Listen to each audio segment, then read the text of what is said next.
नमस्कार प्रिय दर्शकों, एक बार और आपका स्वागत है। प्रिय दर्शकों, आज का जो प्रसंग है बड़ा ही ज्ञानवर्धक, बड़ा ही मोटिवेशनल है। प्रिय दर्शकों, एक कुत्ते ने बताया कि कुछ स्त्रियों को अपना पति अच्छा नहीं लगता और दूसरा पुरुष अच्छा लगता है।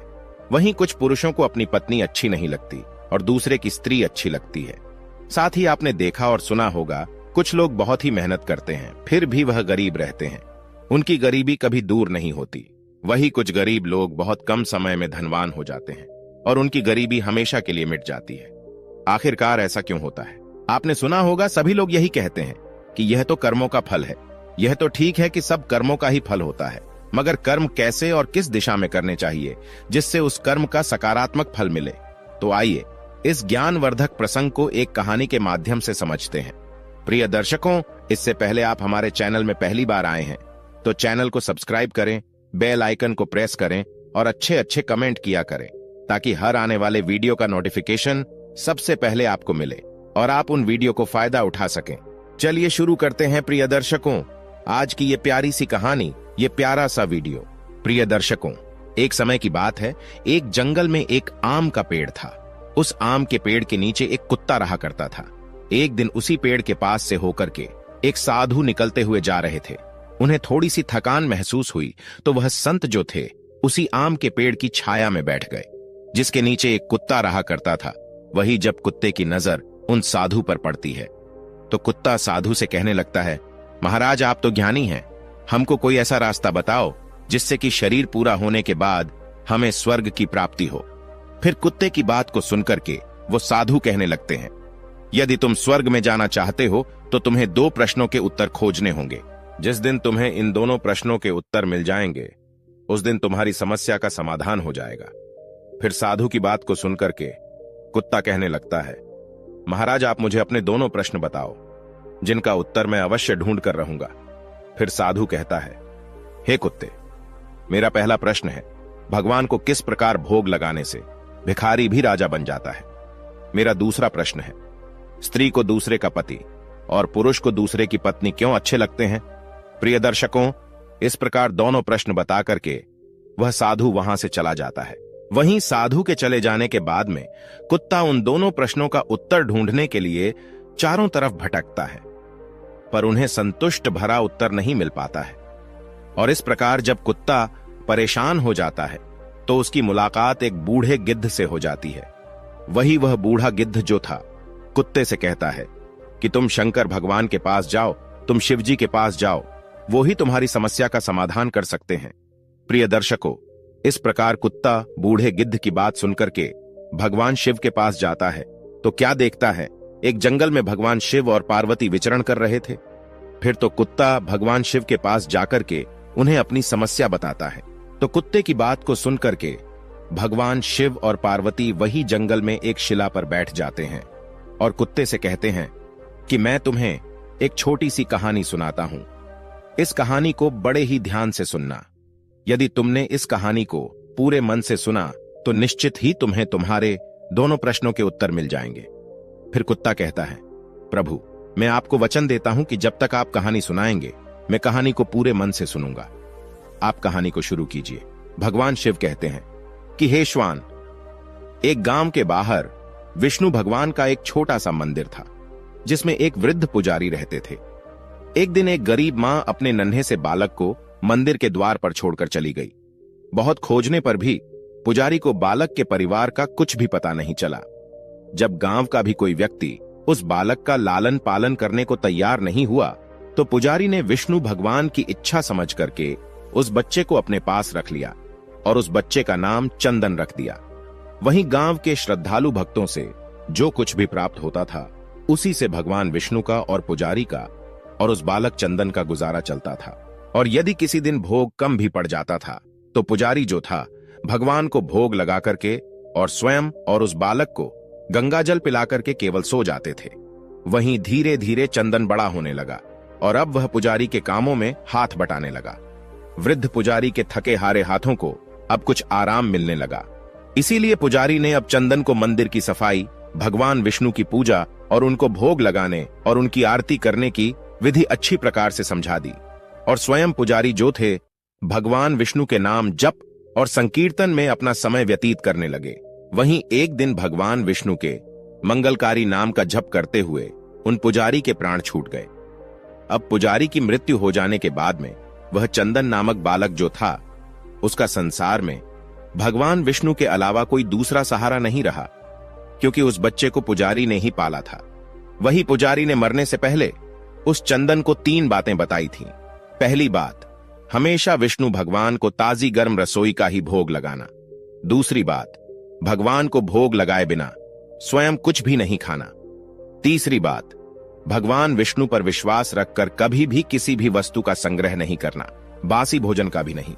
वहीं उस चंदन नामक व्यक्ति को पुजारी की तीनों बातें ठीक से याद थीं और वह चंदन उन तीनों ही बातों का बड़े ही ध्यान से पालन करता था।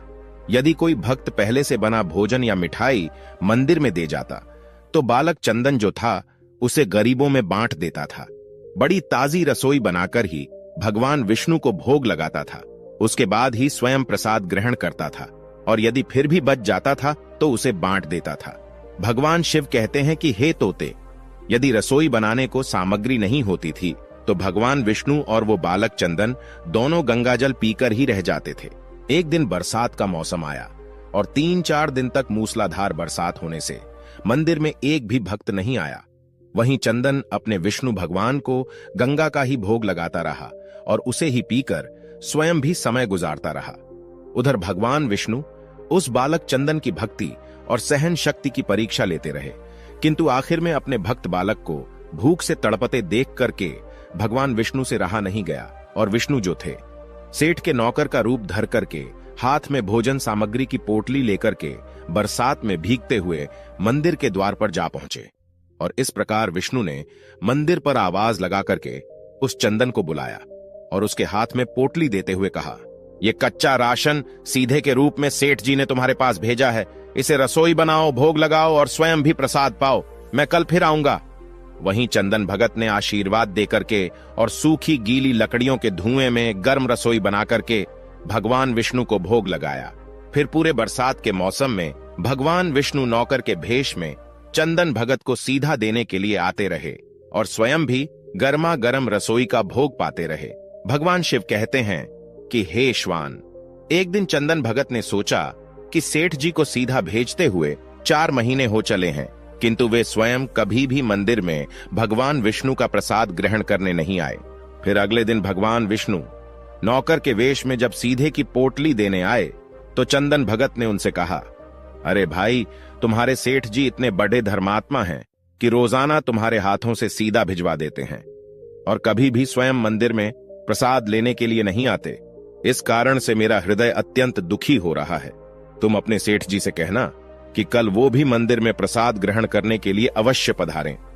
वहीं चंदन भगत की बात को सुनकर के भगवान विष्णु चौंक कर घबरा उठे और बोले, अरे पुजारी जी, सेठ जी मेरे द्वारा आपको सीधा भेजते हैं, आप इससे भगवान को भी भोग लगा लेते हैं और स्वयं भी प्रसाद पाते हैं। फिर सेठ जी को बीच में बुलाने की क्या जरूरत है, जैसा चल रहा है वैसा ही चलने दीजिए। भगवान शिव कहते हैं कि हे श्वान। फिर वह चंदन कहने लगा, ऐसे कैसे चलने दूं? आपके धर्मात्मा सेठ जी इतने दिनों से सीधा भेज रहे हैं, क्या मैं उन्हें भगवान का प्रसाद देने का अपना कर्तव्य भी पूरा ना करूं? मैं किसी का उधार खाने वाला नहीं हूं। अपने सेठ जी से कह देना, यदि कल वो भगवान विष्णु का प्रसाद ग्रहण करने के लिए नहीं आए तो मैं उनका सीधा लेना बंद कर दूंगा। फिर तो नौकर बने विष्णु भगवान अपने चंदन भगत की अकड़ को देख करके एकदम से कांप उठे और यह सोच करके मन ही मन में हंसे कि वाह बेटा, आज तो लेने वाला ही देने वाले पर धौंस दिखा रहा है। लेकिन सरल हृदय भक्त के मनोभाव पर रीझ करके भगवान विष्णु बोले, ठीक है पुजारी जी, कल सेठ जी मंदिर में प्रसाद ग्रहण करने जरूर पधारेंगे। वहीं दूसरे दिन बड़े सवेरे ही भगवान विष्णु नौकर के भेष में दूध और बहुत सारी भोजन सामग्री लेकर के मंदिर पहुंच गए। वहीं चंदन चौंकते हुए बोला, भाई, आज इतना सारा सीधा किस लिए लेकर आए हैं? तो नौकर बने विष्णु भगवान बोले, पुजारी जी, क्या आप भूल गए? आज आपने सेठ जी को प्रसाद के लिए बुलाया है, इसलिए आप छक करके रसोई बनाइए और विष्णु भगवान को भोग लगाइए। वही नौकर बने विष्णु भगवान कहने लगे, हे चंदन भगत, ये तो बता दीजिए कि सेठ जी को किस समय आना है। तो चंदन ने प्रसन्न होकर के नौकर बने विष्णु भगवान को सेठ के आने का समय बता दिया। अब उधर तो चंदन भगत रसोई तैयार करता है और इधर भगवान विष्णु जो थे अपने चंदन भगत की इच्छा पूरी करने के लिए सेठ का रूप धारण करने लगते हैं। इधर अपने स्वामी को एक प्यारे भक्त के यहां पर जाने का समाचार सुनकर के माता लक्ष्मी भी भला कैसे पीछे रहती। वह भी विष्णु भगवान की आज्ञा को पाकर के सेठानी का रूप धारण करने में जुट गई। विष्णु भगवान ने एक मखमल का सुंदर कुर्ता धारण किया और ऊपर से एक सुंदर रंग बिरंगी पगड़ी बांध ली और अपने पैरों में रेशमी जूतियां धारण कर ली। और इधर लक्ष्मी ने अपने पतिदेव के नगर में बनी हुई सुंदर बनारसी साड़ी निकालकर पहनी, जिसका रंग सेठ बने विष्णु के कुर्ते से मेल खा रहा था। लक्ष्मी ने सोने चांदी हीरे के जगमगाते हुए आभूषण धारण कर लिए, पैरों में सुंदर चरण पादुकाएं पहन ली। इधर लक्ष्मी और विष्णु ने जब एक दूसरे को सेठ सेठानी के वेश में देखा तो वह चकित होकर एक दूसरे को निहारते ही रह गए, क्योंकि दोनों एक दूसरे को देख देख करके निहाल हुए जा रहे थे। इससे पहले उन्होंने कभी एक दूसरे का ऐसा सुंदर रूप नहीं देखा था। भगवान शिव कहते हैं कि हे श्वान, जब भगवान विष्णु और लक्ष्मी सेठ सेठानी का रूप धारण करके अपने भक्त के यहां दावत उड़ाने चले तो ऋषि मुनि, देवता देवांगना आदि भी उन्हें देख करके ठगे से रह गए। वही सेठ बने भगवान विष्णु अपने हाथ में ली हुई छड़ी को अदा से घुमाते हुए पृथ्वी पर टेकते हुए चल रहे थे और उनके पीछे पीछे बगल में परस दबाए अपनी चरण पादुका से टक टक और पायलों की छन छन की मधुर ध्वनि करती हुई लक्ष्मी मां सेठानी बनी हुई चली जा रही थी। इधर चंदन भगत आज सुबह से ही सेठ जी के स्वागत में भांति भांति के पकवान बनाने में जुटा था। अपने भगवान विष्णु का भोग तो वह चलते फिरते बना लेता था, किंतु आज उसे कई महीनों से भगवान को भोग लगाने के लिए सीधा भेजने वाले सेठ जी को भगवत प्रसाद देना था। इसलिए उस चंदन भगत ने रसोई बनाने में अपनी सारी पाक कला झोंक डाली थी, जिससे जो भी व्यंजन बने वह सुंदर और स्वादिष्ट हो। वहीं सेठ जी के द्वारा भेजे हुए चावल धोकर के चंदन भगत ने खीर बनाई, उसे धीमी आंच पर पका करके गाढ़ा किया और उसमें सेठ जी के द्वारा भेजे हुए पिस्ते, बादाम, केसर, चिलगोजे और किशमिश डाले। वहीं मिर्च और अदरक को कूट करके उसे बाजरा, बेसन और गेहूं के आटे में भर भर करके मोटे मोटे मिर्चे टिक्कर बनाई। रसोई बना करके चंदन भगत पुनः स्नान करने चला गया ताकि स्वच्छ वस्त्र पहन करके भगवान विष्णु को भोग लगा सके और उसके बाद में सेठ जी को उनका प्रसाद पवा सके। भगवान शिव कहते हैं, हे श्वान, जब चंदन भगत स्नान करके लौटा तो क्या देखा, सेठ जी प्रसाद ग्रहण करने के लिए स्वयं तो आए ही है, संग में अपनी सेठानी को भी लाए हैं। वही चंदन ने झट से दोनों से राम राम की, उन्हें आसन देकर बिठाया और बोला, मैं भी भगवान विष्णु को भोग लगाकर आता हूं, फिर आपको प्रसाद परोसूंगा। वही भावना के भूखे भगवान विष्णु से भूख सहन नहीं हो पा रही थी, इसलिए वह बोले, पुजारी एक काम करो, भगवान को जल्दी से भोग लगाइए, मुझसे भूख सहन नहीं होती है। फिर तो सेठ बने विष्णु की बात को सुनकर के चंदन भगत बोला, देखो सेठ जी, भूख तो मुझे भी बड़े जोर से लग रही है, किंतु मैं अपनी भूख के कारण भगवान को भोग लगाना नहीं भूलता। यदि दुनिया के सारे लोग इसी तरह अपनी भूख के लिए भगवान को भोग लगाना भूल जाएं, तो भगवान तो भूखे मर जाएंगे। वहीं सेठ बने विष्णु भगवान एक पत्तल उठाते हुए बोले, पुजारी जी, आप भोग लगाइए, इधर मैं पत्तल परोस लेता हूं, मुझसे भूख सहन नहीं हो पा रही है। फिर तो चंदन भगत जो था सेठ बने विष्णु भगवान को डांटते हुए बोला, सेठ जी, भगवान के काम में न तो जल्दीबाजी चलती है और न ही कंजूसी चलती है, इसलिए चुपचाप इंतजार करो। मैं जब तक भगवान विष्णु को भोग नहीं लगा देता, आप रसोई के पास भी नहीं भटक सकते हैं। चुपचाप इधर बैठ जाइए और ओम नमो भगवते वासुदेवाय का जाप करते रहिए। मैं अभी आता हूं, फिर आपको पेट भरकर भोजन कराता हूं। वही सेठ बने भगवान विष्णु डांट खा करके चुपचाप अपने आसन पर बैठ गए। वहीं सेठानी बनी लक्ष्मी जी उनकी यह दशा देखकर कि बड़ी मुश्किल से अपनी हंसी रोक पाई, लेकिन जैसे ही चंदन भगत पत्तल में सामग्री लेकर भगवान को भोग लगाने मंदिर में गया, इधर विष्णु लक्ष्मी जी को मौन रहने का संकेत करते हुए चुपके चुपके पैर रखते हुए रसोई में पहुंच गए और उन्होंने एक एक व्यंजन उठा करके चखना शुरू कर दिया। वहीं विष्णु भगवान तो प्रसाद को छकते ही भौंचक के रह गए, क्योंकि खीर में चीनी की जगह नमक भरा हुआ था और सब्जियों में चीनी भरी हुई थी। वहीं जैसे ही भगवान विष्णु ने रोटी का एक कोरा तोड़ करके मुंह में दिया तो वो सीसी करने लगे, क्योंकि रोटी में मिर्च भरी थी। वहीं विष्णु भगवान सीसी करते हुए उल्टे पैर भाग गए और अपने आसन पर जा बैठे। वहीं लक्ष्मी जी जो थी, अपने स्वामी की ऐसी हालत देख करके खिलखिला करके हंस पड़ी।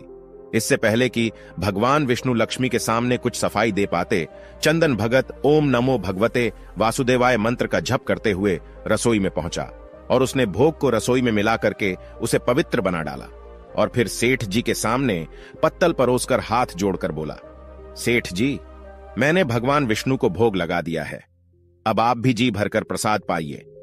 वहीं विष्णु तो अभी अभी भक्त की शक्ति से भी जोरदार उसके हाथ की बनी हुई रसोई छक चुके थे, अतः उसे ग्रहण की बात सुनकर ही उनके पसीने छूटने लगे।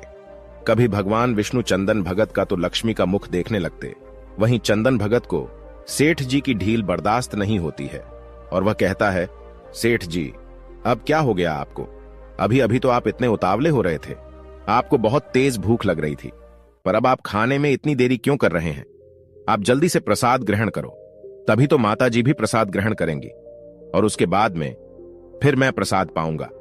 वहीं चंदन भगत की ललकार को सुनकर के विष्णु भगवान ने चुपचाप खीर का कुल्हड़ उठाया और सारी नमकीन खीर गट गट पी गए। कुल्हड़ खाली होने की देर थी कि चंदन ने उसे झट से भर दिया। अपने प्रिय भक्त के हाथों परोसे हुए भोग में भगवान को आज दुगना स्वाद आने लगा। चंदन परोसता गया और भगवान विष्णु पीते गए।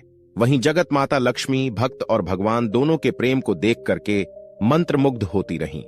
अब सारी रसोई समाप्त हो गई तो भगवान ने एक जोर की डकार ली। वहीं चंदन को होश आया और बोला, वाह सेठ जी वाह, मैं ही बावला था जो आज इतनी थोड़ी सी रसोई बनाई। मुझे पता होता कि आपको प्रसाद ग्रहण करने का इतना बड़ा शौक है तो मैं और ज्यादा रसोई बनाता। वहीं भगवान विष्णु अपने पेट पर हाथ फेरते हुए सेठानी बने लक्ष्मी की ओर मुस्कुराकर देखते हुए बोले, पुजारी जी, मैं इतना रोज खाना कहां खाता हूं, किंतु आज प्रसाद इतना स्वादिष्ट बना था कि अपने पर बस ही नहीं रहा और खाता चला गया। किंतु तभी चंदन भक्त रुआंसा होकर बोला, सेठ जी, वो तो आपने ठीक किया, लेकिन माता जी तो भूखी रह गई, रसोई तो आपने सारी साफ कर दी। फिर तो ममतामयी लक्ष्मी पर चंदन की उदासी देख करके रहा नहीं गया। उन्होंने बची हुई खीर की 4 बूंदें अपने कंठ में टपका लीं। पर विष्णु भगवान द्वारा भोग लगाने से प्रसाद में अद्भुत अलौकिक स्वाद भर गया था। ऐसी सुगंधित और मीठी खीर छक्कर कि जगत जननी आकंठ तृप्त हो गई और उनके तृप्त होते ही सृष्टि का प्रत्येक प्राणी तृप्त हो गया। फिर चंदन भगत बोला, सेठ जी, आपने और माता जी ने प्रसाद ग्रहण कर लिया, इससे मुझे अत्यंत संतोष हुआ है। समझ लीजिए, आप दोनों द्वारा प्रसाद ग्रहण करने से मेरा पेट भर गया। मेरी तो वैसे भी महीने में 4-4 एकादशी हो जाती हैं, किंतु मैं भी एक दाना ले ही लेता हूं, जिससे कि विष्णु भगवान के प्रसाद का अनादर ना हो। और ऐसा कह करके चंदन भगत ने खीर के पात्र में लगा हुआ एक चावल का दाना उठा करके अपने कंठ में डाल लिया। वहीं चावल के एक दाने से ही उस चंदन भगत की जन्म जन्मांतर की भूख प्यास मिट गई और समस्त वासनाओं और इच्छाओं की तृप्ति हो गई। भगवान शिव कहते हैं कि हे श्वान, वहीं उसके ज्ञान के नेत्र खुल गए और उसने क्या देखा कि उसके सामने यानी चंदन भगत के सामने भगवान विष्णु और जगत जननी लक्ष्मी जी आशीर्वाद की मुद्रा में मुस्कुराते हुए खड़े हैं। फिर तो भगवान विष्णु और लक्ष्मी का असली रूप देख करके चंदन भगत दौड़ करके उनके चरणों में लौट गया। वहीं भगवान विष्णु ने चंदन भगत को अपने हाथों से उठा करके अपने सीने से लगा लिया और कहा, बेटा बताओ तुम्हें क्या चाहिए? मैं तुम्हारी भक्ति से बहुत ही प्रसन्न हूं, जो इस प्रकार से भगवान को भोग लगाते हैं, सच्ची निष्ठा के साथ में उन पर आस्था रखते हैं, उनके जन्म जन्मांतर के पाप दूर हो जाते हैं और उनकी गरीबी हमेशा के लिए दूर हो जाती है। वहीं चंदन भगत कहने लगा, प्रभु मुझे कुछ नहीं चाहिए, केवल आपका प्यार चाहिए।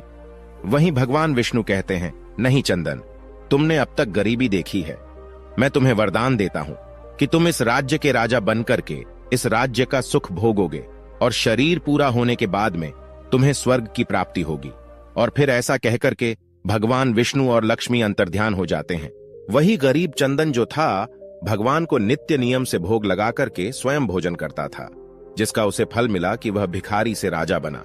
भगवान शिव कहते हैं कि हे श्वान, उसी विष्णु भगवान के मंदिर के पास में एक किसान अपनी पत्नी के साथ में एक झोपड़ी बनाकर रहता था और मंदिर में जो भी स्त्री या पुरुष पूजा के लिए आते जाते थे वह किसान मंदिर पर आने वाली स्त्रियों को घूर घूर कर देखता रहता था और अपनी दृष्टि गलत रखता था।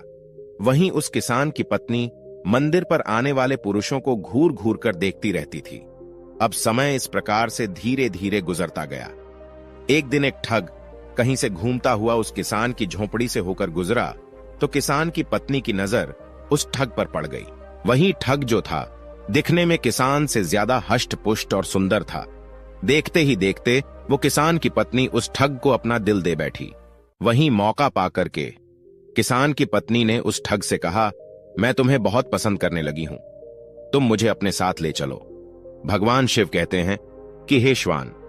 फिर उस किसान की पत्नी की बात सुनकर के वो ठग राजी हो गया और किसान की पत्नी से कहा, तुम्हें घर में जितना भी धन माल मिले चुपचाप निकाल कर ले आओ, फिर हम दोनों यहां से कहीं दूर चल के सुख का जीवन जिएंगे।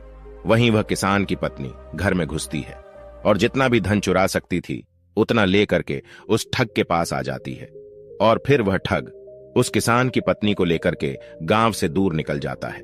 वही थोड़ी देर के बाद में एक ठगनी उसी किसान की झोपड़ी से होकर गुजरती है। फिर उस किसान की नजर उस ठगनी पर पड़ती है। वही ठगनी किसान की पत्नी से बहुत ज्यादा सुंदर थी, इसलिए किसान उस ठगनी को अपना दिल दे बैठा और मौका पाकर के उस ठगनी से कहता है, मैंने तुम्हें जब से देखा है मुझे कुछ भी अच्छा नहीं लग रहा है, मैं तुमसे प्यार करने लगा हूं। फिर ठगनी ने कहा, तो क्या चाहते हैं? फिर किसान ने कहा, हम तुम कहीं दूर चल करके एक साथ सुखपूर्वक रहेंगे। भगवान शिव कहते हैं कि हे श्वान। इस प्रकार उस किसान की बात सुनकर के वह ठगनी तैयार हो गई। फिर वह किसान जो भी धन माल उसके पास था उस सबको लेकर के उस ठगनी के साथ में गांव से दूर निकल जाता है। वहीं कुछ समय चलने के बाद में वह किसान की पत्नी और वह ठग, उधर किसान और ठगनी, इन सभी को चलते चलते एक नदी मिल जाती है। वहीं नदी के एक स्थान पर वो किसान की पत्नी और ठग बैठ जाते हैं और नदी के दूसरे दूर स्थान पर वो किसान और ठगनी बैठ जाते हैं। वहीं न तो किसान को अपनी पत्नी के बारे में पता है कि वह ठग के साथ चली गई है, ना ही किसान की पत्नी को किसान के बारे में पता है कि वह ठगनी के साथ चला गया है। भगवान शिव कहते हैं कि हे श्वान। नदी पर पहुंचने के बाद में वह ठग किसान की पत्नी से कहता है कि तुम यह गहना मुझे दे दो, मैं पहले इस गहने को नदी के पार रखा आऊं, फिर तुम्हें नदी पार कराऊंगा। वहीं ठग की बातों में आकर के किसान की पत्नी धन उस ठग को दे देती है। वहीं वह ठग जो था धन माल लेकर के उस किसान की पत्नी को उसी नदी में ढकेल देता है और धन माल लेकर के वहां से चला जाता है। वहीं दूसरी तरफ ठगनी जो थी उस किसान से माल लेकर के उस किसान को नदी में धोखे से ढकेल देती है और माल लेकर के दूर चली जाती है। भगवान शिव कहते हैं कि हे श्वान। इस प्रकार वह किसान और उसकी पत्नी नदी में डूबते उछलते हुए एक स्थान पर मिल जाते हैं और फिर दोनों को अपनी अपनी गलती पर बड़ा पछतावा होता है। वहीं उस नदी के आसपास उन दोनों को बचाने वाला कोई नहीं होता है और इस प्रकार किसान और उसकी पत्नी की नदी में डूबकर मौत हो जाती है। अंत में भगवान शिव कहते हैं कि हे श्वान, जो अपने का नहीं हुआ वह किसी और का नहीं हो सकता है। अब तुम अपने पहले प्रश्न का उत्तर सुनो। तुम्हारा पहला प्रश्न था कि भगवान को किस प्रकार भोग लगाने से भिखारी भी राजा बन जाता है। तो समझ लो, जिस प्रकार इस कहानी में एक गरीब चंदन ने विष्णु लक्ष्मी का भोग लगाया और सेवा की, उसी प्रकार जो भी इंसान गरीब चंदन की तरह सच्चे मन से पूरी आस्था के साथ में नियमानुसार भगवान का भोग लगाता है, वह भगवान की कृपा से निश्चित राजा बन जाता है। जिस प्रकार से वह गरीब चंदन एक राजा बन गया, इसलिए हर इंसान को रोजाना सच्चे मन से नियमानुसार भगवान का भोग रोजाना लगाना चाहिए। उसके बाद ही स्वयं भोजन ग्रहण करना चाहिए। यदि जो भी इंसान ऐसा करता है तो निश्चित ही लक्ष्मी की उस पर कृपा होती है और ऐसा व्यक्ति भिखारी होकर भी राजा बन जाता है। भगवान शिव आगे कहते हैं कि हे श्वान, अब तुम अपने दूसरे प्रश्न का उत्तर सुनो। तुम्हारा दूसरा प्रश्न था कि स्त्री को दूसरे का पति और पुरुष को दूसरे की पत्नी क्यों अच्छे लगते हैं। तो समझ लो, तो जो स्त्री या पुरुष चरित्रहीन होते हैं, ऐसे चरित्रहीन स्त्री या पुरुष को हमेशा दूसरे का पति या दूसरे की स्त्री अच्छे लगते हैं। जिस प्रकार से वो किसान और उसकी पत्नी दोनों ही चरित्रहीन थे। न किसान को अपनी पत्नी अच्छी लगती थी और न ही किसान की पत्नी को अपना पति किसान अच्छा लगता था। इसलिए उन्होंने चरित्रहीनता की, और जो चरित्रहीनता करते हैं उन्हें निश्चित एक दिन अपने कर्मों का भोग भोगना पड़ता है। इसी वजह से उस किसान और उसकी पत्नी की नदी में डूबकर मृत्यु हुई। पति पत्नी के बीच सच्चा प्रेम, वफादारी, सेवा, आत्मीयता, विश्वास तभी रह सकता है जब उनमें एक निष्ठा का व्रत हो। यदि कोई स्त्री अनेक पुरुषों से या कोई पुरुष अनेक स्त्रियों से गुप्त संबंध स्थापित करता है तो उसके शरीर में, रक्त में, मन में, मस्तिष्क में अनेक तत्व मिल जाने के कारण अस्थिरता, खींचतान, आकर्षण, विकर्षण के दौर चलने लगते हैं। ऐसी अवस्था में सच्चा प्रेम, वफादारी एवं आत्मीयता असंभव है। व्यभिचारी स्त्री पुरुषों का दाम्पत्य जीवन हमेशा कपट, धूर्तता, मायाचार और छल से भरा हुआ होता है। यह अवसर पड़ने पर अपने साथी को ही धोखा देते हैं।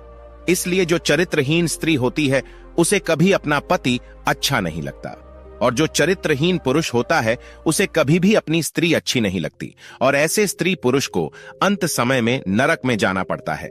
इसलिए हमेशा सद्मार्ग पर चलने के लिए हर स्त्री पुरुष को चरित्रवान होना चाहिए, तभी भगवान की कृपा के पात्र बन सकते हैं।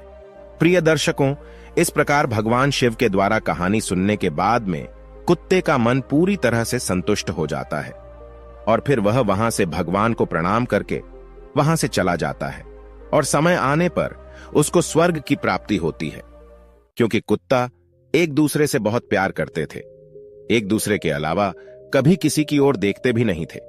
इसी की वजह से अंत समय में श्वान को स्वर्ग की प्राप्ति हुई।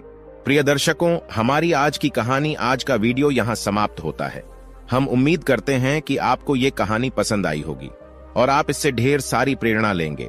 मिलते हैं अगली ज्ञान चर्चा के साथ अगली वीडियो में। तब तक के लिए नमस्कार, धन्यवाद।